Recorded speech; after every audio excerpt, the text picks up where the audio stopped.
X தளத்தில் கருத்து பதிவிட்டுள்ள ஜோதிமணி, பெருந்தலைவர் காமராஜர் நேர்மைக்கும் நிர்வாக திறமைக்கும் மட்டுமல்ல, எளிமைக்கும் பெயர் போனவர் என்பதை உலகறியும் என கூறியுள்ளார். தமிழ்நாட்டின் மூலை முடுக்கெல்லாம் பெருந்தலைவர் காமராஜர் பயணம் செய்துள்ளதாகவும், அந்த மூலை முடுக்குகளில் எல்லாம் ஏசி அறைகளும் 5 நட்சத்திர விடுதிகளும் இல்லை எனவும் பதிவிட்டுள்ளார். ஒரு முதலமைச்சராக அரசினர் விடுதிகளில் தங்கி வெப்பம் மிகுதியாக இருந்தால் மரத்தடியில் கட்டளை போட்டு உறங்கி தனக்கு காவலாக நின்றவர்களை கூட உறங்கச் சொல்லிவிட்டு தனித்தே உறங்கி பழக்கப்பட்ட எளிமையாளர் காமராஜர் என தெரிவித்துள்ள ஜோதிமணி, காமராஜர் ஏசி அறை இல்லாமல் உறங்க மாட்டார் என திருச்சி சிவா கூறுவது உண்மைக்கு முற்றிலும் புறம்பானது என இடித்துரைத்துள்ளார்.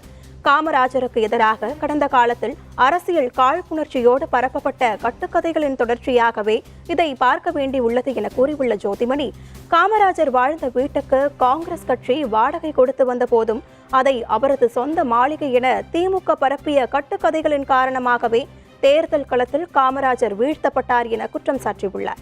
காமராஜருக்கு எதிராக பரப்பப்படுகிற கட்டுக்கதைகளுக்கு சரியான மறுபடி கொடுக்காமல் இருந்தால் காமராஜர் ஆன்மா நம்மை மன்னிக்காது என கூறியுள்ள ஜோதிமணி, காங்கிரஸ் கட்சி தமிழ் மண்ணில் இன்றளவும் அரசியல் களத்தில் நிற்பது காமராஜரின் பெயராலேயே என்பதை ஒவ்வொரு காங்கிரஸ் தொண்டரும் நினைவில் கொள்ள வேண்டும் என வலியுறுத்தியுள்ளார்.